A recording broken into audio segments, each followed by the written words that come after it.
मित्रों नमस्कार। हम आज लीगल लैंग्वेज के बारे में जानेंगे। पहला है बार। बार क्या होता है? बार एक अधिवक्ता संगठन होता है। यह वकीलों का एक संगठन होता है। किसी न्यायालय से जुड़े हुए सभी वकीलों का समूह बार कहलाता है। जैसे बार काउंसिल ऑफ इंडिया वकीलों को पंजीकृत करती है और नियंत्रित करती है। उसके बाद हम दूसरा देखेंगे बेंच। बेंच क्या होता है? यह एक न्यायपीठ होता है। जब कई न्यायाधीश मिलकर किसी मामले की सुनवाई करते हैं तो उसे बेंच कहते हैं। जैसे आपने देखा था कि जब एक बार राम मंदिर पर फैसला आया था तो उस पर जब उत्तर प्रदेश में सुश्री मायावती जी की सरकार थी तो उस समय 5 लोग बैठकर और उस जजमेंट को हाईकोर्ट से लाए थे। हालांकि बाद में उसे फिर चैलेंज कर दिया गया सुप्रीम कोर्ट में। तो जहां कई जज साहब बैठकर न्याय करें वो जो है कि आपका बेंच है, न्यायपीठ है। उसके बाद देखेंगे बिल। बिल क्या है? बिल मतलब विधेयक। अब इसे समझेंगे। कानून बनाने का प्रस्ताव। विधेयक क्या होता है? कानून बनाने का प्रस्ताव। संसद या विधानसभा में प्रस्तुत किया गया कानून का ड्राफ्ट बिल कहलाता है। पारित होने पर वह एक्ट बन जाता है। जब संसद में 1/3 बहुमत से कोई बिल यानी कोई कानून जब बनाया जाता है तो 1/3 बहुमत से संसद में पास होता है। और वही जब पास होता है उसे तब तक बिल कहा जाता है। वहां पे जब लोग वोट कर देते हैं तब तक तो उसे बिल कहा जाता है। और जब जो पास हो गया, पास होने के बाद यानी पारित होने के बाद वह जो है कि एक्ट हो गया, कानून हो गया। एक्ट और कानून आगे हम तमाम इस पे भी चर्चा कर लेंगे। लेकिन ये समझिए कि जब वहां पास हो गया महामहिम जो है कि राष्ट्रपति महोदय का जो है कि मिल जाता है, आदेश मिल जाता है, तो उसके बाद वह कानून का रूप धारण कर लेता है बिल। उसके बाद हम जो है कि देखेंगे ब्रीफ। ब्रीफ क्या है? यानी संक्षिप्त विवरण।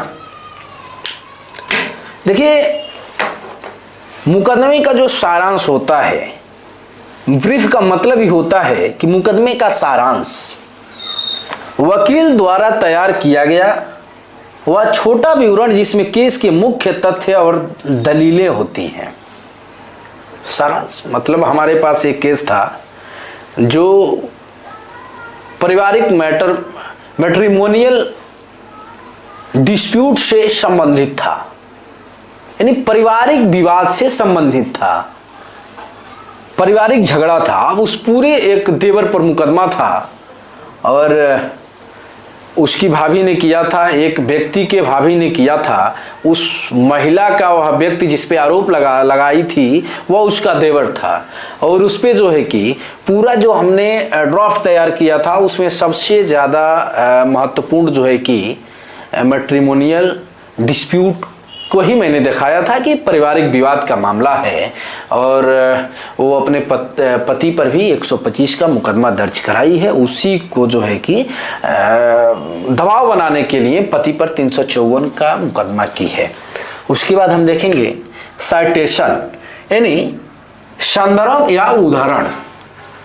देखिए इसमें क्या होता है? पुराने न्यायिक निर्णय का हवाला। मतलब साइटेशन का मतलब ये हुआ जो पुराने निर्णय हुए हैं। जैसे किसी पुराने केस लॉ को नए केस में तर्क के रूप में बताना साइटेशन कहलाता है। जैसे सुप्रीम कोर्ट 1992, 1995 में या देश की किसी हाई कोर्ट ने कोई आदेश दे रखा है और आज हम कुशीनगर के सेशन न्यायालय में जब हम बेल पर जाते हैं, बेल के लिए जाते हैं, आर्गुमेंट करते हैं, या फिर हम फाइनल आर्गुमेंट करते हैं किसी मुकदमे में, तो हम जो वहाँ के केस को, उस समय की तत्कालीन समय के केस को जो हम उदाहरण के रूप में हम देते हैं, जो पुराने न्यायिक निर्णय का हम हवाला देते हैं, उस जजमेंट को लगाते हैं, उस आदेश को लगाते हैं और देते हैं, उसे ही साइटेशन कहते हैं। उसके बाद देखेंगे क्लॉज, यानी क्लॉज यानी धारा या उपधारा। अब कई बार आता है कि इस धारा के इस उपधारा में ये चीज दिया हुआ है, किसी अनुबंध या कानून का अलग भाग। जैसे किसी दस्तावेज में लिखे गए छोटे छोटे प्रावधान या हिस्से को क्लॉज कहते हैं। हम कई बार देखते हैं कि फलाना उपधारा का फलाना जो है कि फलाना नंबर सेक्शन ए है और उसका जो है कि उपधारा इतने में जो है कि ए दिया हुआ है, वही जो है कि क्लॉज है। और उसके बाद देखेंगे हम कोड। कोड यानी संहिता। हम संहिता के बारे में जानेंगे। नियमों का समूह। संहिता क्या है? नियमों का समूह। एक विशेष विषय से जुड़े कानूनों का संग्रह ही कोड कहलाता है या संहिता कहलाता है। जैसे बीएनएस भारतीय न्याय संहिता 2023 से जो अपराध से संबंधित कानूनों का संहिता है। क्या है? जो बीएनएस है भारतीय न्याय संहिता 2023 किससे संबंधित है? अपराधों से संबंधित कानूनों का एक संग्रह है, एक संहिता है। जैसे हत्या बीएनएस की धारा 103 के अंतर्गत अपराध है। उसके बाद देखेंगे कन्फेशन यानी जुर्म स्वीकारोक्ति। देखिए अपराध की स्वीकृति, जब अभियुक्त स्वयं अपराध को मान ले तो उसे कन्फेशन कहा जाता है। जैसे न्यायालय में जब आप या तो अधिवक्ता सुन रहे हैं तो ठीक, या स्टूडेंट सुन रहे हैं, या फिर कोई आम लोग सुन रहे हैं, तो कन्फेशन का मतलब जब व्यक्ति जो जिस पे आरोप लगा होता है, एलिगेशन जिस पे लगा होता है, वह व्यक्ति जो एक्यूज्ड होता है, अगर उसने जुर्म स्वीकृति कर ली, कन्फेशन कर लिया, तो उस जुर्म को उसने स्वीकार कर लिया। जैसे किसी पे चोरी का मुकदमा लगा है, या फिर 302 का मुकदमा बीएनएस के 103 यानी हत्या का मुकदमा जिस पे लगा है, अगर वह व्यक्ति मान लिया कि हमने हत्या किया है, वो जुर्म स्वीकारोक्ति है, और जो पनिशमेंट है उसे तुरंत उतना पनिशमेंट मिल जाएगा जितना पनिशमेंट उसमें रहेगा। उसके बाद हम देखेंगे डैमेज, हानि या क्षति। डैमेज हानि या क्षति,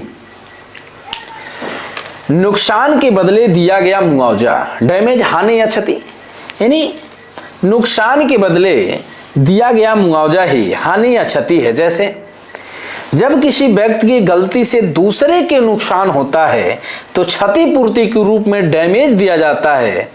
जैसे कंपनी ने ग्राहक को 50,000 रुपए का डैमेज दिया। किसी कंपनी से, जैसे हम किसी कंपनी में दुकान में गए या कंपनी गए, हम एक फ्रिज ले लिए और फ्रिज क्या हो गया? खराब हो गया। अब उस फ्रिज को हम लाके दे दिए कि भैया हमको ये फ्रिज नहीं चाहिए, आपका फ्रिज खराब है, आप ले लीजिए। अब वो सुलहतन माने या फिर कानून के तौर तरीके से माने, उसका जो भरपाई करता है, जो क्षति हुआ होता है, नुकसान हुआ होता है, भरपाई करता है, तो उसका जो डैमेज दे दिया, या तो दूसरा फ्रिज दे या फिर उसका जो है कि पैसा दे, तो ये डैमेज हो गया। अगर किसी व्यक्ति द्वारा सामान तोड़ा जाता है, नुकसान किए जाते हैं, तो उस पे आईपीसी की धारा 427 लगती है। बीएनएस में 427 के जगह पे 2 धाराएं हैं, उसमें आप देख सकते हैं, वह लगता है। उसमें डैमेज की जगह, वो जो डैमेज हुआ है उसमें तो पनिशमेंट होता है, लेकिन हमने जो कंपनी का उदाहरण दिया ये सही है। उसके बाद हम देखेंगे डिफेमेशन यानी मानहानि। मानहानि, झूठी बातों से प्रतिष्ठा को हानि पहुंचाना। ऐसे कभी काल क्या होता है, आप लोग कई जगह देखे होंगे, कोई पुलिस का अफसर या कोई पुलिस का अधिकारी, पुलिस के लोग किसी लीडर को या किसी आम जनता पब्लिक को, कई बार वीडियो आते हैं कि लोग गाली दे देते हैं, तो उस समय लोग क्या कहते हैं कि इनके खिलाफ मैं मुकदमा करूंगा, मानहानि का केस करूंगा, इन्हें डिफेमेशन जो है कि इनके खिलाफ करूंगा, मुकदमा करूंगा, इन्होंने मेरे प्रतिष्ठा को जो है कि हानि पहुंचाया है। जब कोई व्यक्ति झूठ बोलकर या लिखकर किसी की इज्जत खराब करे तो यह डिफेमेशन कहलाता है। गाली तो देना है ही है, वो तो मानहानि है ही है, लेकिन डिफेमेशन इस ओर इंगित करता है कि कोई व्यक्ति झूठ बोल रहा है कि नहीं है जो है कि एक ये है, से पुलिस के लोग ही झूठ बोल दिए, नहीं नहीं यही था यही था, किसी घटना में संलिप्त करते हैं और गाली गलौज दे देते हैं। उस समय आपकी प्रतिष्ठा पे दाव लगा ना, आपकी प्रतिष्ठा की हानि हुई ना। तो वही झूठ बोलकर या फिर लिखकर किसी की इज्जत को खराब करते हैं, उसे ही डिफेमेशन कहलाता है। धन्यवाद।